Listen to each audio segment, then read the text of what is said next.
Baptist Church from First Baptist Church, Ville Platte, Louisiana. First Baptist Church, Ville Platte, Louisiana నుండి వలవేరు Baptist సంఘములో ఉన్నటువంటి సహోదరులందరికీ శుభములు చెప్తున్నాను. And Merry Christmas from our church to yours. అలాగే మా యొక్క సంఘము నుండి క్రిస్మస్ శుభాకాంక్షలు కూడా మీతో పంచుకుంటూ ఉన్నాను. I'd like to share a message today with you entitled Christmas, God Communing with Us. ఈ రోజు నేను మీతో ఒక చిన్న క్రిస్మస్ వర్తమానాన్ని పంచుకోవాలని ఆశపడుతూ ఉన్నాను. అదేంటంటే క్రిస్మస్ ద్వారా దేవుడు మనతోటి సంబంధాన్ని కలిగి ఉంటున్నాడు అని. James tells us if we come near to God, he will come near to us. యాకోబు మనకి ఏం చెప్తున్నాడంటే మనము దేవుని దగ్గరకు వస్తే దేవుడు మన దగ్గరకు వస్తాడు అని. So this morning we'll read how God came near to us in the person of Jesus Christ. Matthew chapter 1 verse 18 through 25. ఈ సమయంలో మత్తయి సువార్త 1వ అధ్యాయము 18వ వచనం నుండి 25వ వచనం వరకు మనం ఈ భాగం చదువుదాము. ఈ భాగములో దేవుడు మానవుని రూపములో మనకు ఎంత సమీపముగా వచ్చాడో మనకు అర్థమవుతుంది. నేను ఈ వాక్యం చదవబోతున్నాను. 18వ వచనం నుండి యేసు క్రీస్తు జనన విధమేట్లనగా ఆయన తల్లి అయిన మరియ యోసేపునకు ప్రదానము చేయబడిన తరువాత వారేకము కాకమునుపు ఆమె పరిశుద్ధాత్మ వలన గర్భవతిగా ఉండెను. ఆమె భర్త అయిన యోసేపు నీతిమంతుడయ్యుండి ఆమెను అవమానపరచునొల్లక రహస్యముగా ఆమెను విడనాడ ఉద్దేశించెను. అతడు ఈ సంగతులను గూర్చి ఆలోచించుకొనుచుండగా ఇదిగో ప్రభువు దూత స్వప్నమందు అతనికి ప్రత్యక్షమై దావీదు కుమారుడు అయిన యోసేపు నీ భార్య అయిన మరియను చేర్చుకున్నట్టుకు భయపడకుము. ఆమె గర్భము ధరించినది పరిశుద్ధాత్మ వలన కలిగినది. ఆమె యొక్క కుమారుని కనును తన ప్రజలను వారి పాపముల నుండి ఆయనే రక్షించును గనుక ఆయనకు యేసు అని పేరు పెట్టుదువనెను. ఇదిగో కన్యక గర్భవతి అయి కుమారుని కనును ఆయనకు ఇమ్మానుయేలను పేరు పెట్టుదురు అని ప్రభువు తన ప్రవక్త ద్వారా పలికిన మాట నెరవేరునట్లు ఇదంతయు జరిగెను. ఇమ్మానుయేలను పేరునకు భాషాంతరమున దేవుడు మనకు తోడని అర్థము. యోసేపు నిద్ర మేలుకొని ప్రభు దూత తనకు ఆజ్ఞాపించిన ప్రకారము చేసి తన భార్యను చేర్చుకొని ఆమె కుమారుని కను వరకు ఆమెను ఎరుగుకుండెను. అతడు ఆ కుమారునికి యేసు అని పేరు పెట్టెను. Christmas was the first time that God truly communed with his people. Christmas సందర్భం ఏంటంటే మొట్టమొదటిసారిగా దేవుడు తన యొక్క బిడ్డలతోటి సంబంధం ఏర్పరచుకున్న సమయం. His abiding was personal and intimate with those gathered in his presence. ఆయన పుట్టినప్పుడు ఆయన చుట్టూ కూడినటువంటి ప్రతి ఒక్కరితోటి తను వ్యక్తిగతంగా చాలా దగ్గర సంబంధాన్ని కలిగి ఉన్నాడని మనకు అర్థమవుతుంది. And Christmas initiated God's physical presence with humanity. Christmas సందర్భంలో మన అర్థమయ్యేది ఇంకొకటి ఏంటంటే దేవుడు భౌతికంగా శారీరకంగా ఈ మానవ జాతితోటి సంబంధాన్ని ఏర్పరచుకున్నాడు అని. As we seek God's presence, he abides with us and more hidden mysteries and supernatural treasures are revealed to us. మనము దేవునిని ఎంత ఆసక్తిగా వెతుకుతూ ఉంటామో ఆయన అంత దగ్గరగా మనకు వచ్చినప్పుడు అది ఆ మానవాతీతమైనటువంటి ఎన్నో రకములైనటువంటి విషయాలు మనకు అర్థమవుతాయి, దైవ సంబంధమైన విషయాలు. And because of God's abiding presence, we walk in a higher dimension with God. ఎప్పుడైతే దేవుడు మనకు అతి సమీపంగా వస్తాడో దేవునితో నడిచే విషయంలో కూడా మనము ఎంతో ఎత్తైన మెట్టులో ఆత్మలో నడవటానికి అవకాశం ఉంటుంది. So the Christmas story reminds us of the miracle of God becoming human for the salvation of the world. కాబట్టి ఈ యొక్క క్రిస్మస్ సందర్భము మనకేం తెలుస్తుందంటే దేవుడు మానవ రూపంలో మనుషులకు ఎంత సమీపముగా వచ్చాడో అది ఒక మిరకిల్ లాగా, ఒక ఆశ్చర్య కార్యం లాగా మనకు కనపడతా ఉన్నది. I want to share 4 things with you this morning. ఈ ఉదయకాల సమయంలో మీతో 4 విషయాలు పంచుకుంటాను. Christmas reminds us of the faithfulness of the Father. ఈ క్రిస్మస్ సందర్భం మనకు ఏమి బోధిస్తూ ఉందంటే తండ్రి మనకు ఎంత నమ్మకస్తుడో తెలియజేస్తూ ఉంది. Christmas proves God is always faithful to his word in bringing his providence into fulfillment. ఆయన ఆయనకున్నటువంటి సకల ఐశ్వర్యముతోటి మన యొక్క ప్రతి అవసరతను తీర్చే విషయంలో దేవుడు మనకు ఎంత నమ్మకంగా ఉన్నాడో ఆ విషయము ఈ క్రిస్మస్ ద్వారా రుజువు అవుతూ ఉంది. Matthew 1:18 tells us, మత్తయి సువార్త 1వ అధ్యాయం 18వ వచనము మనకు తెలుస్తుంది ఈ విషయము. See, God is always faithful to bring His will, His providence, His plan into reality. దేవుడు ఆయన యొక్క చిత్తమును ఆయనకున్నటువంటి సమస్త ఐశ్వర్యము ఆయన యొక్క ప్రణాళికలు దేవుని బిడ్డల దగ్గరకు తీసుకొచ్చే విషయంలో ఎప్పుడు నమ్మకంగా ఉన్నాడు. God's word is certain and sure based on His infallible character. దేవుని యొక్క మాట ఎప్పుడు కూడా అది తూచా తప్పనటువంటిది, దానిలో ఏ సున్నా అయినా పొల్లైనా తప్పిపోనటువంటి మాట. The Christmas story is fulfilled by Jesus and recorded in the books of Matthew and Luke. మనము ఈ మత్తయి సువార్తలో గాని అలాగే లూకా సువార్తలో గాని చూసినప్పుడు ఆ క్రిస్మస్ సందర్భంగా క్రీస్తు ఈ లోకమునకు వచ్చినప్పుడు ఆయన యొక్క చిత్తము ఆయన యొక్క ఆ ప్రణాళిక ఎలాగూ సంపూర్తి చేయబడిందో మనకు అర్థమవుతుంది ఈ క్రిస్మస్ స్టోరీ ద్వారా. Yet it was prophesied in the Old Testament by the prophet Isaiah. మనము పాత నిబంధన గ్రంథం గనక చూసినట్లయితే యెషయా ప్రవక్త ఎలాగూ క్రీస్తు రాకడ గురించి ముందుగానే మనకు చెప్పాడో తెలుస్తుంది. Isaiah 9 verse 6 and 7 tells us, యెషయా గ్రంథము 9వ అధ్యాయము 6-7 వచనములో ఈ విధంగా ఉన్నది. ఏలయనగా మనకు శిశువు పుట్టెను, మనకు కుమారుడు అనుగ్రహింపబడెను, ఆయన భుజము మీద రాజ్యభారం ఉండును. ఆశ్చర్యకరుడు, ఆలోచనకర్త, బలవంతుడైన దేవుడు, నిత్యుడగు తండ్రి, సమాధానకర్తయగు అధిపతి అని అతనికి పేరు పెట్టబడను. ఇది మొదలుకొని మితి లేకుండా దానికి వృద్ధియు క్షేమమును కలుగునట్లు సర్వకాలము దావీదు సింహాసనమును రాజ్యమును నియమించును. న్యాయము వలనను నీతి వలనను రాజ్యమును స్థిరపరచుటకును అతడు సింహాసనాసీనుడై రాజ్య పరిపాలన చేయును. సైన్యములకు అధిపతియగు యెహోవా ఆసక్తి కలిగి దీనిని నెరవేర్చును. Isaiah prophesied about Jesus' birth 700 years before he was ever born. యేసు క్రీస్తు పుట్టక ముందే సుమారు 700 సంవత్సరములకు క్రితమే యెషయా ప్రవక్త క్రీస్తు యొక్క పుట్టుక గురించి తను ప్రవచించాడు. And this was just one of 400 prophecies that Jesus fulfilled.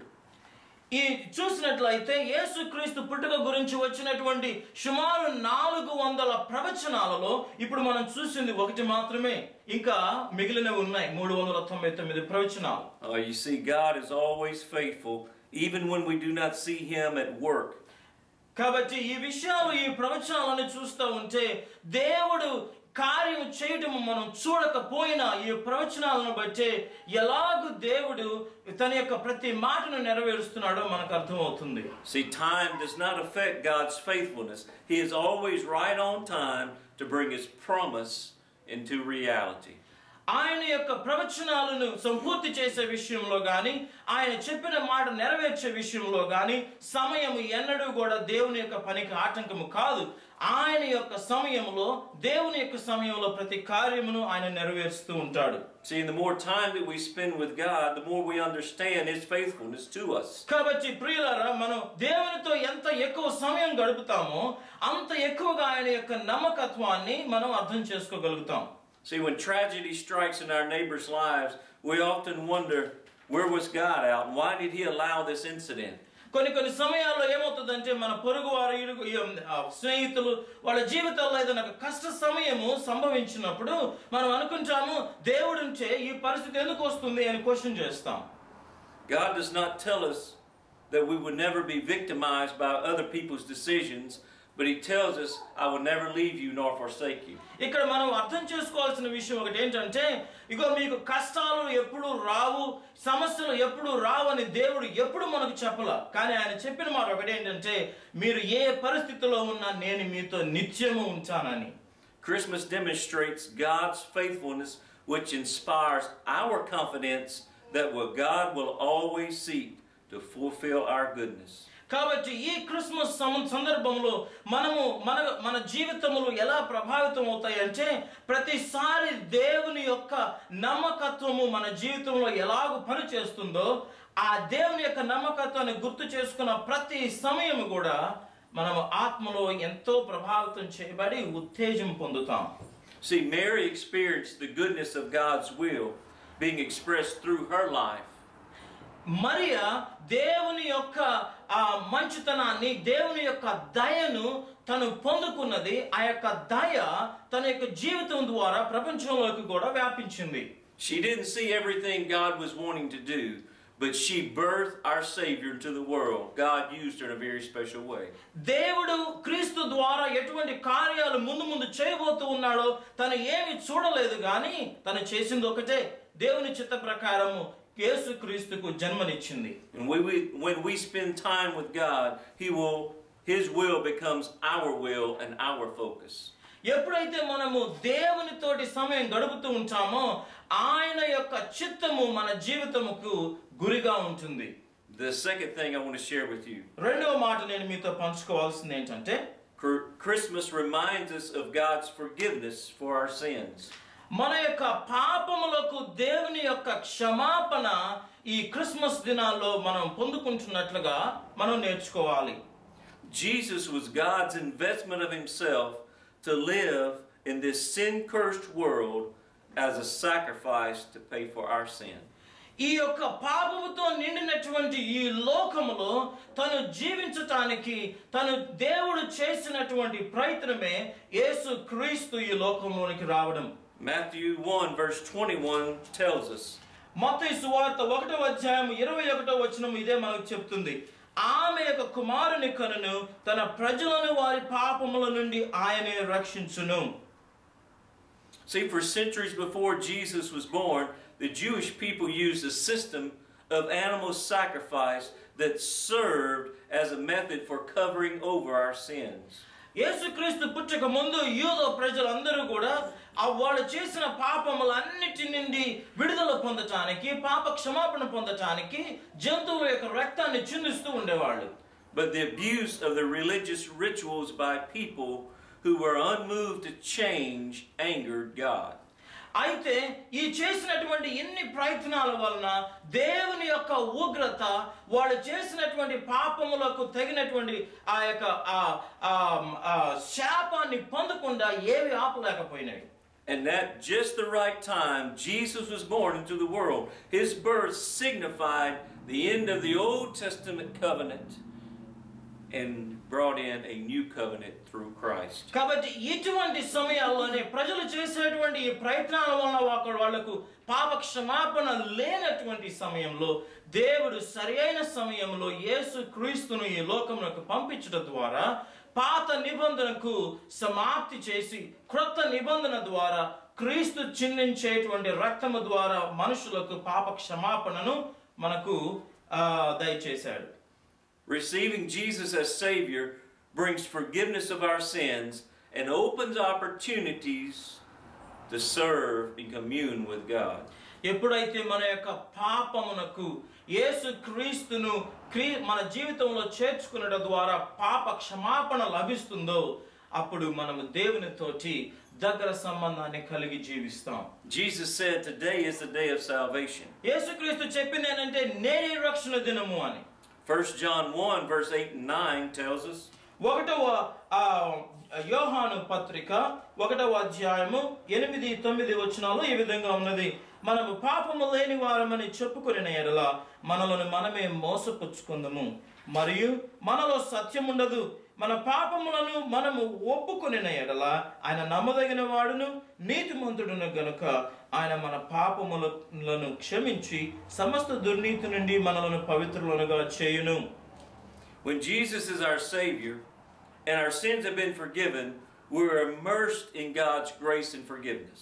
ఎప్పుడైతే యేసు క్రీస్తును మన రక్షకుడిగా అంగీకరించి మన యొక్క ప్రతి పాపములను తుడిచివేసుకుంటామో, పాపములకు క్షమాపణ పొందుతామో, అప్పుడు దేవుని యొక్క దయలో మనము నిండిపోయి ఉన్నాము అని మనకు అర్థమవుతుంది. We have the right and the privilege to rest on the promises of God. అప్పుడు దేవుని యొక్క ప్రతి వాగ్దానమును మనము పొందుకోవడానికి, ప్రతి వాగ్దానము యొక్క ఆ కృపను అనుభవించడానికి మనకు హక్కు, మనకు అవకాశము ఉన్నది. We can enjoy His presence and worship Him with a pure heart and a clear conscience. ఆ రక్షణ మనం పొందినప్పుడు, దేవుని యొక్క రక్షణ మనం అనుభవిస్తూ ఉన్నప్పుడు, మన హృదయంలో స్వచ్ఛమైనటువంటి ఆ హృదయముతోటి, మంచి హృదయముతోటి దేవునిని ఆరాధిస్తూ, దేవునిని మనము మన జీవితంలో రక్షకుడిగా కొలవచ్చు. My question is this: have you experienced the forgiveness of God? ఈ రోజు నేను మిమ్మల్ని ఒక క్వశ్చన్ అడుగుతూ ఉన్నాను, ఒక ప్రశ్న. అదేంటంటే, దేవుని యొక్క దయను నీవు పొంది ఉన్నావా? Are you worshiping Him with a pure heart and a clear conscience? నీవు మంచి మనస్సాక్షితోటి, నిర్దోషమైన మనస్సాక్షితోటి, స్వచ్ఛమైనటువంటి హృదయముతోటి దేవునిని ఆరాధించగలుగుతూ ఉన్నావా? The third question I want to ask you today మూడవ క్వశ్చన్ నేను మిమ్మల్ని అడుగుతూ ఉన్నాను, మూడవ ప్రశ్న is: have you allowed sin to invade your relationship with God?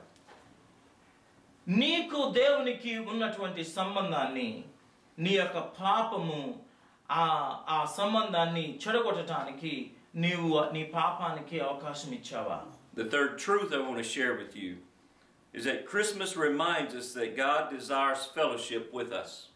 ఇప్పుడు చూడండి, మూడో విషయం నేను మీతో పంచుకుంటున్నాను. అదేంటంటే, ఈ క్రిస్మస్ అనేటువంటిది దేవునితోటి సహవాసాన్ని మనము అనుభవించడానికి, సహవాసం కలిగి ఉండడానికి ఒక అవకాశం.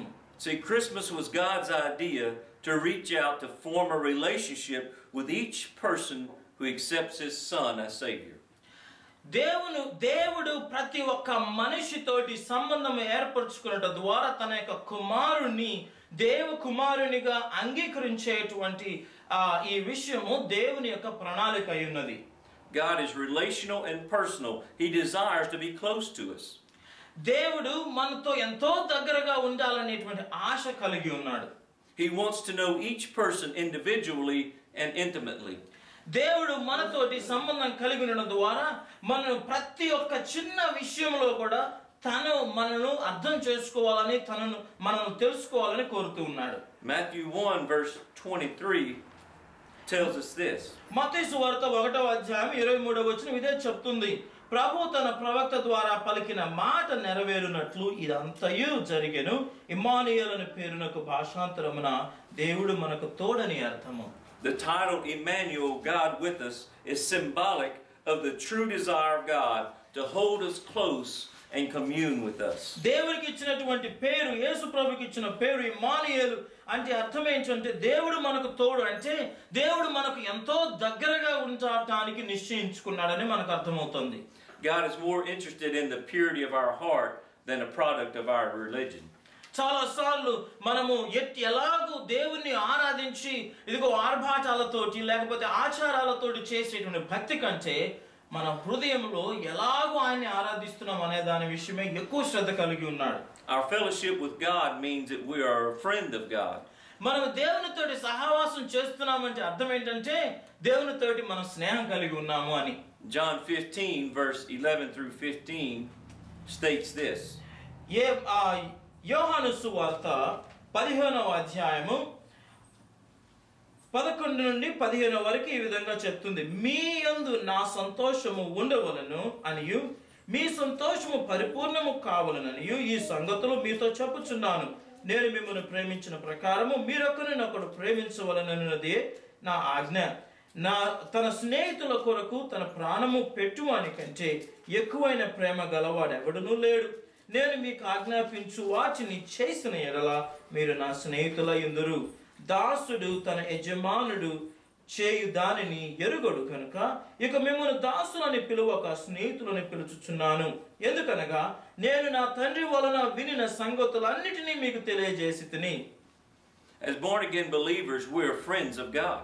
రక్షించబడినటువంటి విశ్వాసులుగా మనం దేవుని స్నేహితులమై ఉన్నాం. And the best way to get to know a friend is to spend time with him. నీ స్నేహితుడిని నువ్వు పూర్తిగా అర్థం చేసుకోవాలంటే నీ స్నేహితుడితో ఎక్కువ సమయం గడపటమే. Have you been spending time with God? దేవునితోటి మీరు సమయాన్ని గడపగలుగుతూ ఉన్నారా? See, God desires to know our deepest thoughts and emotions. దేవుని యొక్క గొప్ప ఆశ ఏంటంటే మన యొక్క హృదయాంతర భాగంలో ఉన్నటువంటి ప్రతి ఆశను తను తెలుసుకోవాలనుకుంటూ ఉన్నాడు. He wants to know what makes us unique and individual. దేవుడు మనలను ఎలాగో ఒక ప్రత్యేకమైన వ్యక్తిగా చేయాలో మనల్ని ఆ పని విషయంలో తను మనం అర్థం చేసుకోవాలని కోరుతున్నాడు. God simply loves us for who we are in Him. దేవునిలో మనం ఏమై ఉన్నామో దానిని బట్టి ఆయన మనల్ని ప్రేమిస్తూ ఉన్నాడు. We are also a family to God. మనము ఇంకొక విషయం ఏంటంటే మనం దేవుని కుటుంబంలో సభ్యులం. John 1 verse 12 and 13. యోహాను సువార్త 1వ అధ్యాయం. యోహాను సువార్త 1వ అధ్యాయము 12-13లో ఇలాగున్నది. తన్ను ఎందరు అంగీకరించురో వారికందరికి అనగా తన నామమందు విశ్వాసముంచిన వారికి దేవుని పిల్లలగుటకు ఆయన అధికారం అనుగ్రహించును. వారు దేవుని వలన పుట్టిన వారే గాని రక్తము వలనైనను శరీరేచ్ఛ వలనైనను మనుష్యేచ్ఛ వలనైనను పుట్టిన వారు car. See, as family we celebrate fellowship with God. ఒక కుటుంబముగా మనము దేవునితోటి సహవాసాన్ని మనం కలిగి ఉంటాం. See, we are His children through Jesus Christ, our Lord. యేసు క్రీస్తు మన ప్రభువు ద్వారా మనము ఈ కుటుంబంలో సభ్యులుగా ఉన్నాం. And this relationship with God also puts us in relationship with one another. We're brothers and sisters in Christ. ఎప్పుడైతే మనకు దేవునితోటి సంబంధాన్ని కలిగి ఉంటామో అదే రకమైన సంబంధము మన చుట్టూ ఉన్నటువంటి ప్రతి వ్యక్తితో కూడా కలిగి ఉంటాం. కాబట్టి దేవునిలో మనమందరము సహోదర సహోదరులము. See, today as we gather as brothers and sisters to worship our Heavenly Father, He abides with us and communes with His children. ఈ రోజు మనమందరము కూడి సహోదర సహోదరులుగా దేవునిని ఆరాధించుకుంటూ ఉన్నామంటే మనమందరము ఆయన బిడ్డల్లాగా ఉన్నాము. We share His presence and He chooses to interrupt our gathering by filling us with His Holy Spirit. ఎప్పుడైతే మనం ఈ విధంగా కూడి ఆయన్ని ఆరాధిస్తూ ఉన్నామో మన మధ్యలోకి ఆయన వచ్చి ఆయన యొక్క ఆత్మతోటి మనలను నింపుతాడు. You see, if God were not present when we worship, we would just be going through songs and programs and messages with no meaning. ఎప్పుడైతే దేవుని యొక్క సన్నిధి మనతో ఉండదో ఆ సమయంలో మనం ఆరాధన చేస్తున్నాం అనుకుంటాం. ఎందుకంటే పాటలతోటి సంగీతంతోటి గొప్ప గొప్ప ప్రసంగాలతోటి మనం కొనసాగుతూ ఉంటాము. కానీ దేవుని యొక్క సన్నిధి ఆ స్థలంలో లేదు. The fourth thing I want to share with you. నాలుగవ మాట మీతో పంచుకోవాలనుకుంటూ ఉన్నాను. That Christmas reminds us we are blessed by the favor of God. దేవుని యొక్క దయ చేత మనము ఆశీర్వదించబడినామని ఈ క్రిస్మస్ మనకు గుర్తు చేస్తుంది. See, the elect of God have not merited God's divine favor. He chooses to pour out His blessings on people of His will. దేవుని యొక్క చిత్త ప్రకారముగానే దేవుని యొక్క ఆశీర్వాదాలను మన జీవితంలో నింపాలని దేవుడు ఈ కార్యమును యేసుక్రీస్తును ఈ లోకంలోకి పంపాలని ఆయన స్వచిత్తముతోటి చేసినటువంటి పని ఇది. John 15 verse 16. యోహాను సువార్త 15వ అధ్యాయము 16వ వచనంలో ఈ విధంగా ఉన్నదండి. మీరు నన్ను ఏర్పరచుకొనలేదు. We are in God's favor as His children. Christmas is symbolic of the favor which God pours out on all who will believe. దేవుడే మనల్ని ఎంచుకున్నాడు కాబట్టి దేవుడే మనల్ని ఏర్పరచుకున్నాడు కాబట్టి ఆయన యొక్క దయ మన జీవితంలోకి వస్తూ ఉన్నది. See, Luke 2 verse 14 records the words of the angel announcing the birth of Jesus. లూకా సువార్త 2వ అధ్యాయం 14వ వచనంలో చూస్తే పరలోకంలో నుండి వచ్చినటువంటి దూత పాడినటువంటి పాట మనకు కనపడుతూ ఉన్నది. సర్వోన్నతమైన స్థలములలో దేవునికి మహిమయు ఆయనకిష్టమైన మనుషులకు భూమి మీద సమాధానమును కలుగును గాక అని దేవునికి స్తోత్రము చేయుచుండెను. We are in God's favor for salvation. దేవుని యొక్క రక్షణను మనం అనుభవించడానికి దేవుని యొక్క దయ మన వైపు ఉన్నది. For blessings of provision, for spiritual discernment, మన యొక్క ప్రతి అవసరతలో దేవుని యొక్క సహాయము మనకు ఆశీర్వాదములాగా అలాగే మన యొక్క ఆత్మీయ దృష్టిని కలిగి ఉండటానికి We're in His favor for wisdom and knowledge and peace and comfort. మన జీవితానికి కావలసినటువంటి జ్ఞానము, తెలివి, వివేకము, అలాగే దేవుని యొక్క సమాధానము, దేవుని యొక్క సన్నిధి. We're in His favor to know the Creator personally.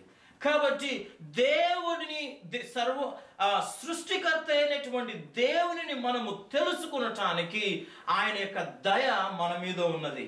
As we spend time with God, we can only begin to sense the depth and the expanse of His grace and mercy toward us. మనం దేవునితోటి సమయం గడుపుతూ ఉన్న కొలది దేవుని యొక్క ప్రేమ, దేవుని యొక్క దయ ఎంత విశాలమైనదో, ఎంత ఎత్తైనదో, ఎంత లోతైనదో మనకు అర్థమవుతూ ఉంటుంది. Abiding in God's favor does not dismiss troubles from invading our peace.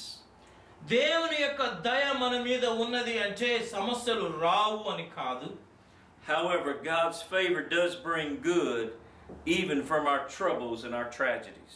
అయితే దేవుని దయ మన జీవితంలో ఉన్నప్పుడు జరిగేది ఏంటంటే ఎటువంటి సమస్యలైనా, ఎటువంటి అవాంఛనీయమైన సంఘటనలు మన జీవితంలో ఎదురైనా ప్రతి పరిస్థితిలో కూడా దేవుడు తన యొక్క చిత్తమును బట్టి తన కృపలో మనకు మేలు చేస్తాడు.